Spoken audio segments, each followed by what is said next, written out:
Você acredita que aconteceu mesmo um dilúvio global? Muitas pessoas pensam que a Bíblia é apenas um livro de fábulas. Por isso, quando ouvem falar da história do dilúvio, de Noé ou da arca, torcem o nariz dizendo que tudo não passa de lenda. Mas o programa Está Escrito de hoje vai mostrar a você que a arca de Noé não é lenda e que, ao contrário do que muitas pessoas pensam, os registros deixados na natureza e estudados pela ciência dão evidências fortíssimas deste dilúvio global que, com certeza, aconteceu.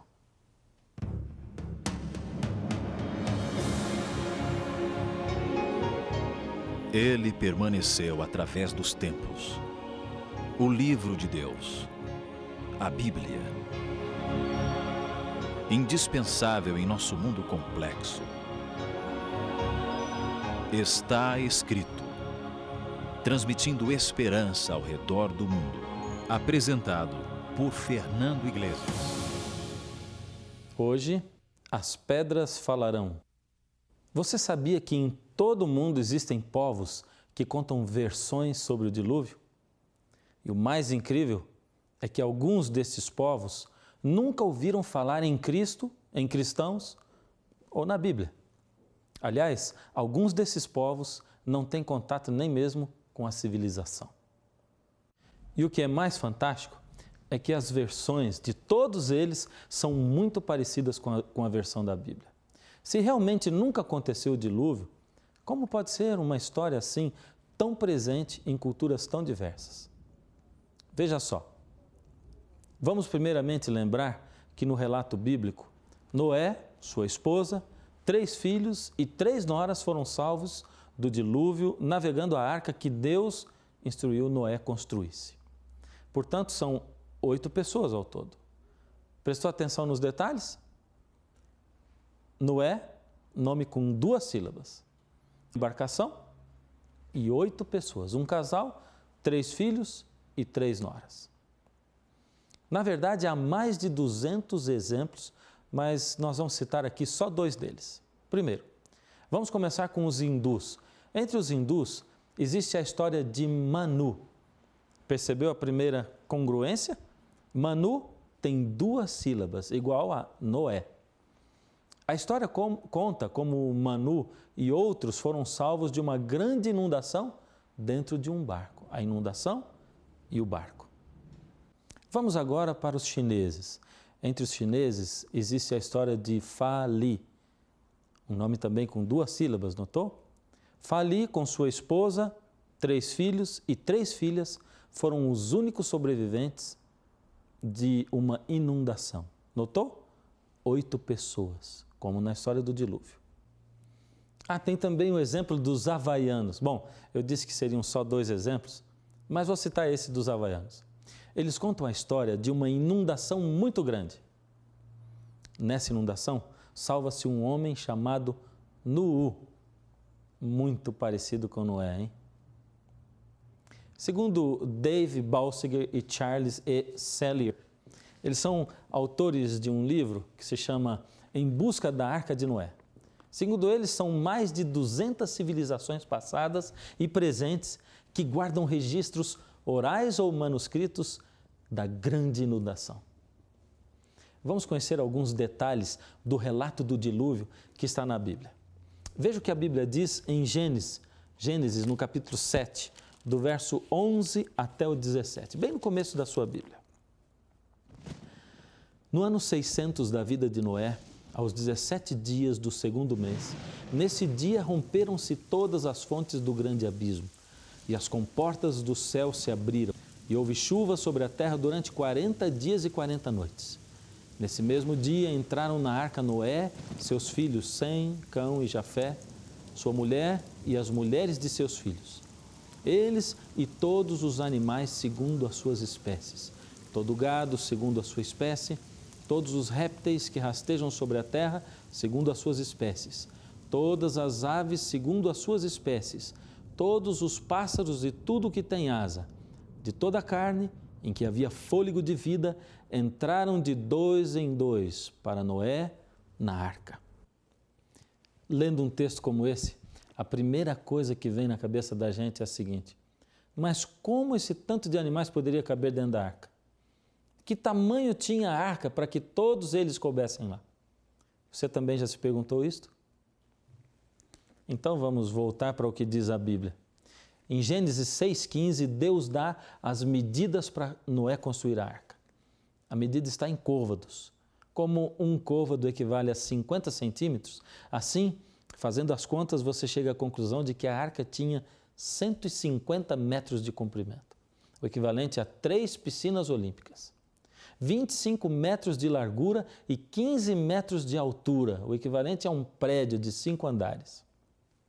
A primeira dúvida a ser sanada é se a arca teria condições de navegar com essas medidas assim tão grande. A pergunta foi feita a arquitetos da Marinha Americana e eles responderam não só que sim, mas que também teria condições de navegar, suportando ventos de 210 nós, ou 380 km por hora, e ondas de 35 metros de altura, com uma capacidade de carga semelhante a 500 carretas, ou 125 mil ovelhas. 125 mil ovelhas? Mas por que essa comparação com ovelhas, você pode perguntar? Bem, nós acompanhamos estudos feitos por biólogos a respeito de quantos animais seriam necessários para representar todas as espécies que existem hoje, contando inclusive com todos os animais já extintos. E o resultado da pesquisa foi: seriam necessários menos de 20 mil animais para se representar todas as espécies que existem, contando com animais já extintos. E o mais interessante é que apenas 11% seriam maiores do que uma ovelha. Então veja, se 20 mil seriam suficientes para representar todos os animais do mundo, e se 11% só eram maiores que ovelhas, e se caberiam 125 mil ovelhas, você já nota que haveria espaço de sobra. Se nós já temos espaço de sobra, acabou o primeiro problema. Mas para deixar você ainda mais seguro, nós podemos, inclusive, contar com o fato de que todos os animais poderiam também ser filhotes ao invés de adultos, o que economizaria muito espaço. Como sempre temos dito, nessa série de programas sobre o criacionismo, todas as evidências de que precisamos estão guardadas na Terra, pois a Terra é a grande biblioteca e o grande museu ao ar livre. Assim sendo, podemos chegar à conclusão de que o estudo da Terra poderá nos mostrar mais do evolucionismo ou do criacionismo. Você está preparado?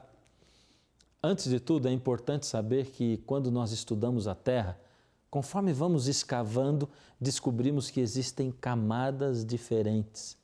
É como se você enfiasse o dedo num bolo de casamento, que para ser feito precisasse de utilizar muitas camadas de bolos.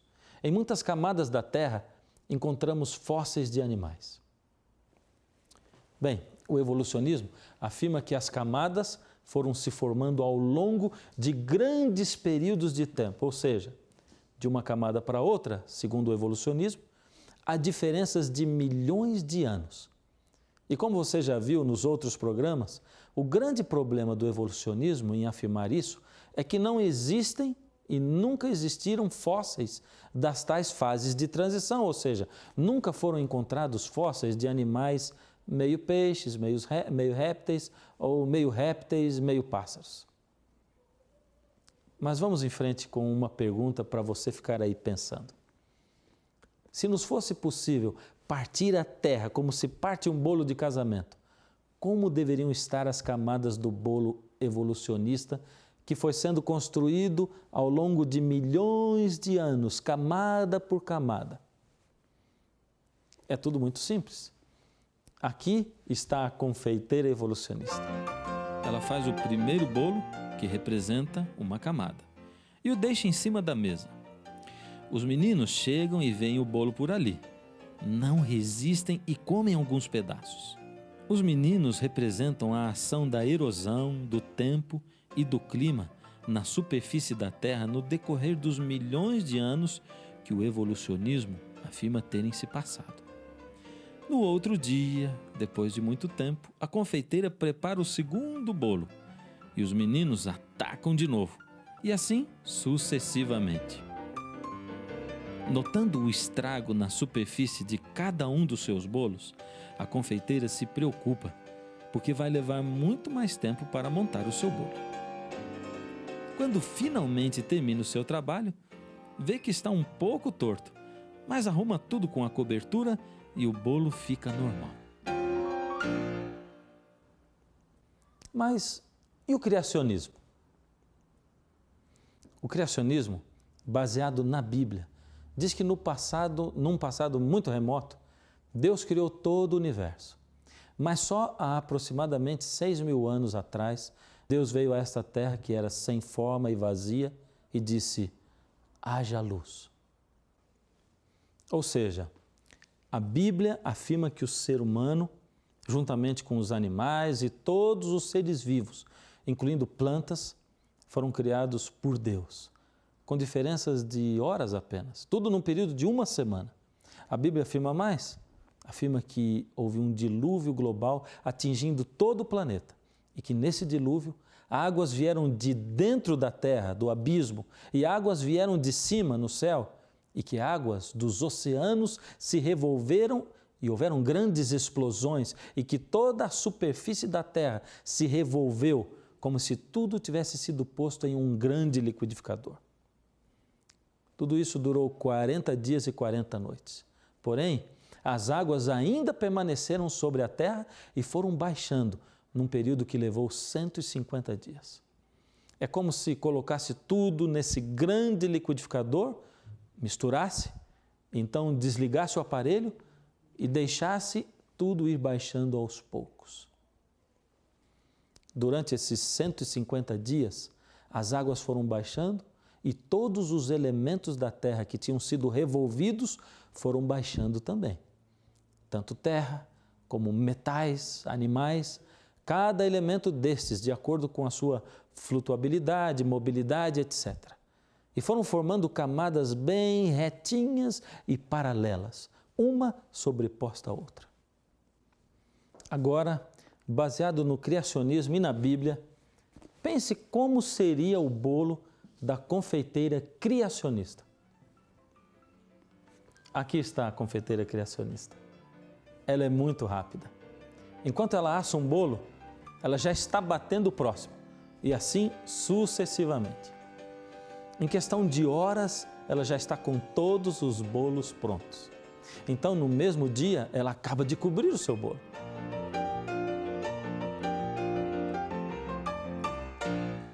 Agora, olhando os dois bolos por fora, eles parecem iguais. Mas e se nós partirmos os dois?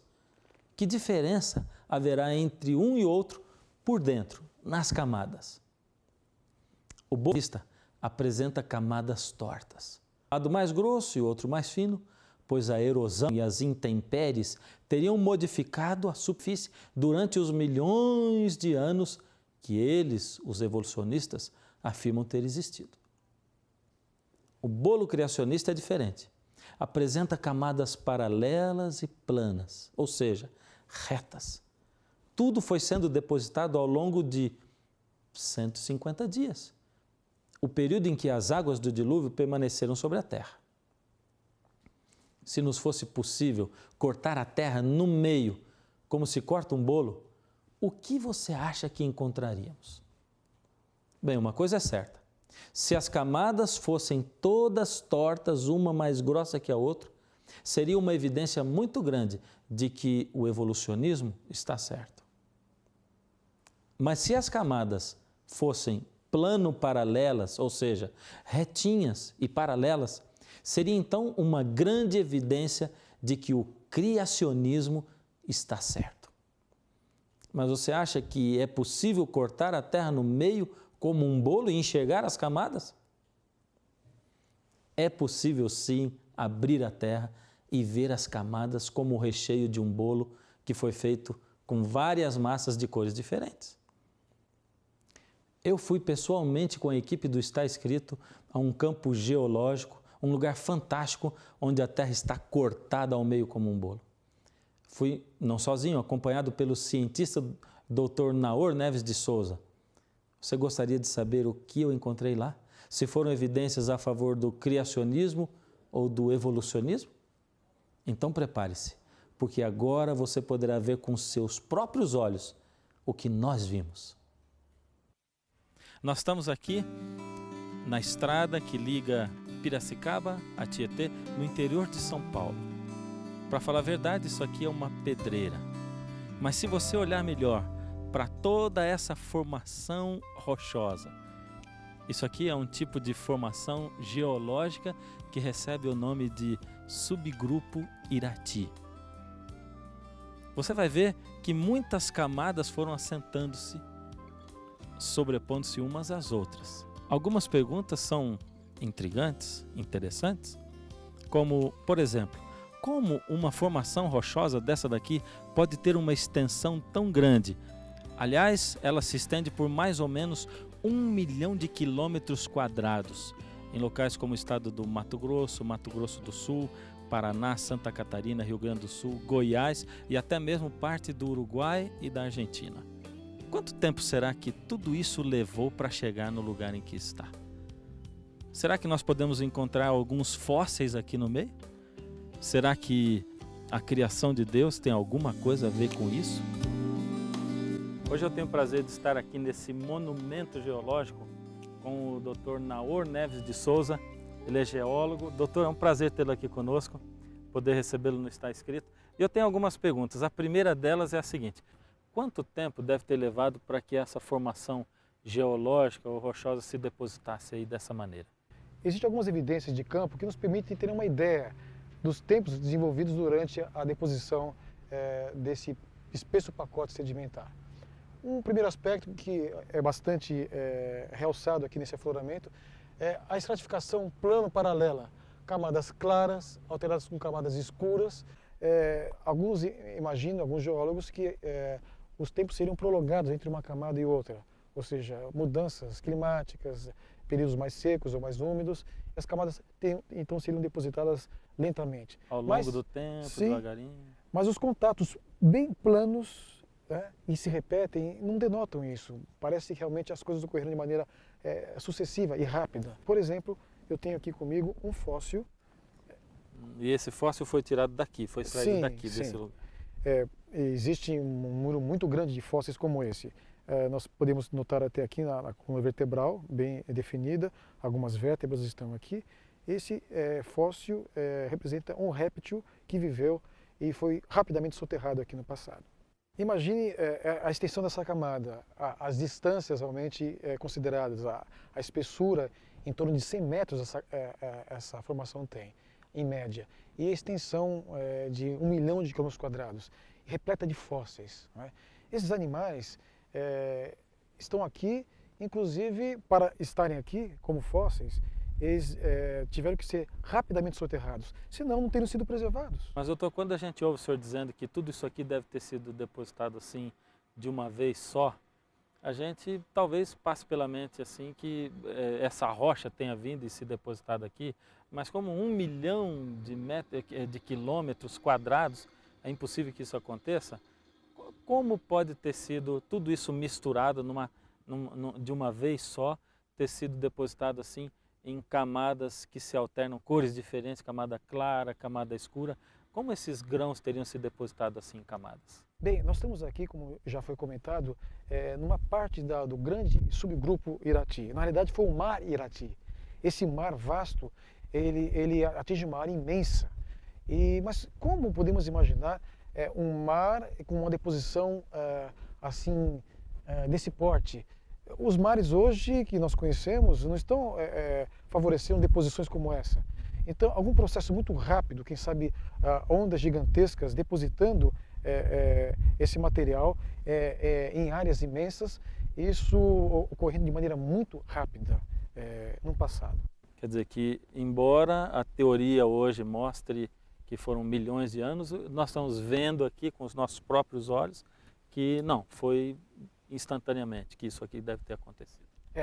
Na realidade, quem sabe algumas camadas um pouco mais espessas pode ter ocorrido uma superposição, mas a maneira como elas estão alternadas, mesmo as camadas de maior porte, elas têm características semelhantes às laminações bastante delgadas que nós estamos vendo aqui. Eu creio que existe uma outra fonte de informação. Isso aqui só pode ser produto de uma catástrofe, algo rápido que não está acontecendo nos nossos dias. Mas não é catástrofe pontual, ela é muito abrangente. Será que nós poderíamos então nos reportar ao dilúvio universal segundo é descrito na Bíblia? Eu não vejo nenhum problema em associarmos esse afloramento e outros congêneres que nós vamos ver. Devido ao tamanho, inclusive, a extensão 1 milhão de quilômetros quadrados. Sim, e vamos notar que camadas semelhantes a essa ocorrem em toda a superfície da Terra, mostrando que, de alguma forma, o fenômeno que atuou aqui atuou também em outras partes da Terra. Ou seja, são fenômenos geológicos globais, que realmente se manifestaram em toda a Terra de maneira muito rápida. Essa visão ela é totalmente compatível com o relato bíblico do dilúvio. Chegou a hora de você pegar sua Bíblia de novo e nós checarmos juntos o que está escrito.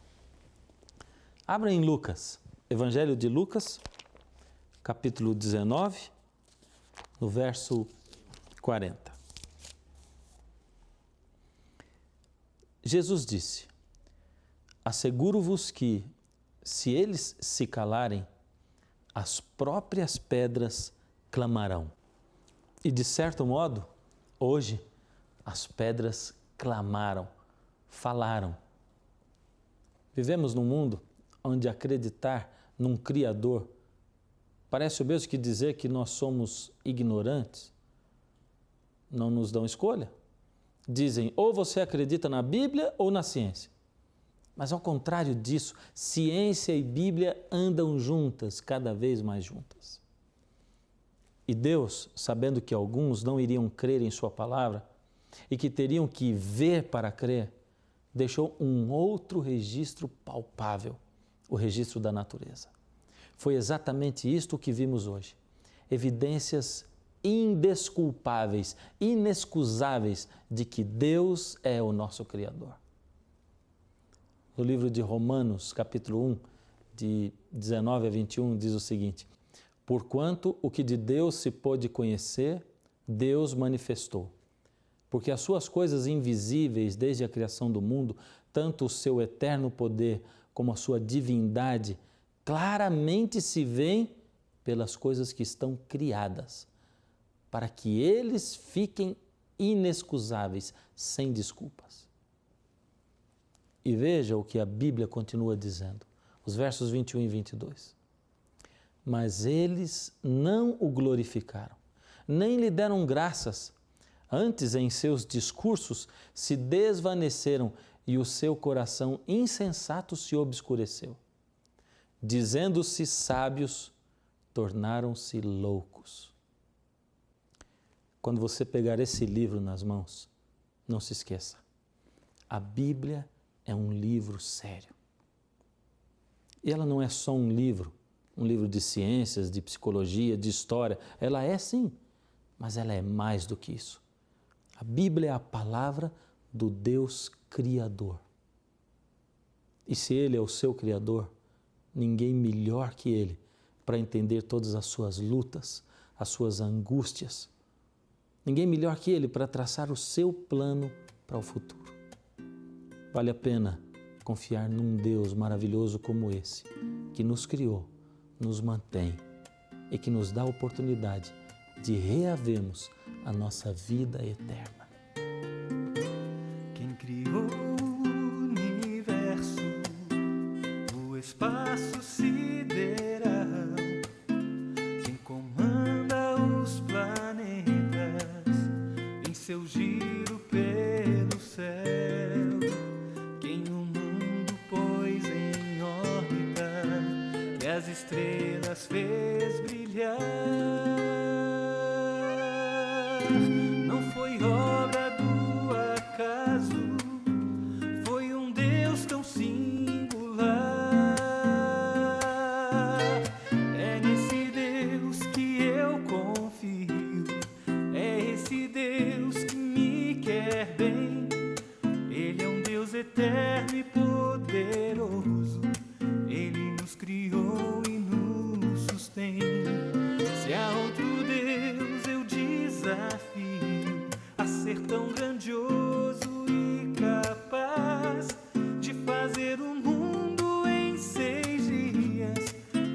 ser amável e leal.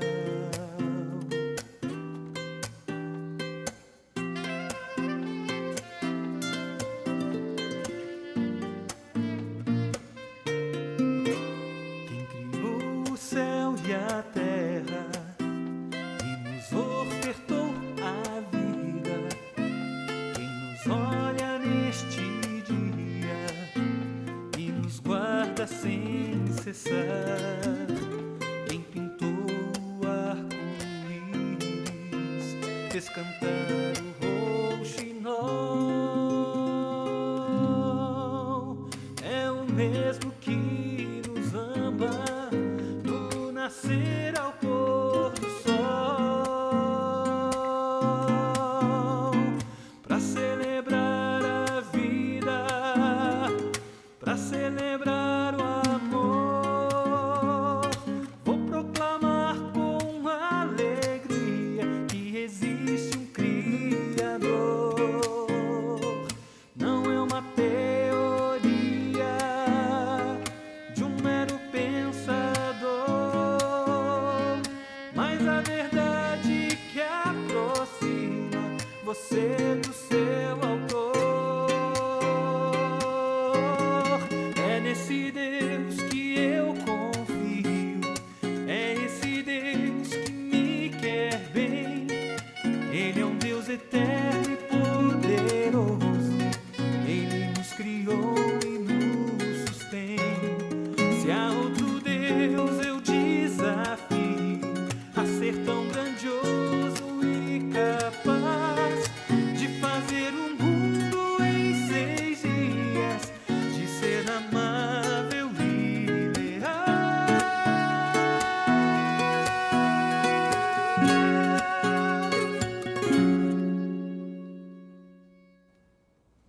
Você tem ficado confuso às vezes pelo que as pessoas falam para você?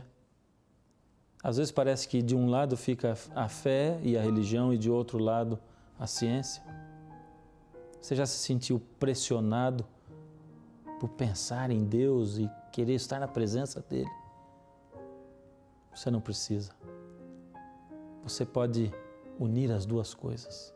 Deus é um maravilhoso Criador e Ele quer se aproximar de você.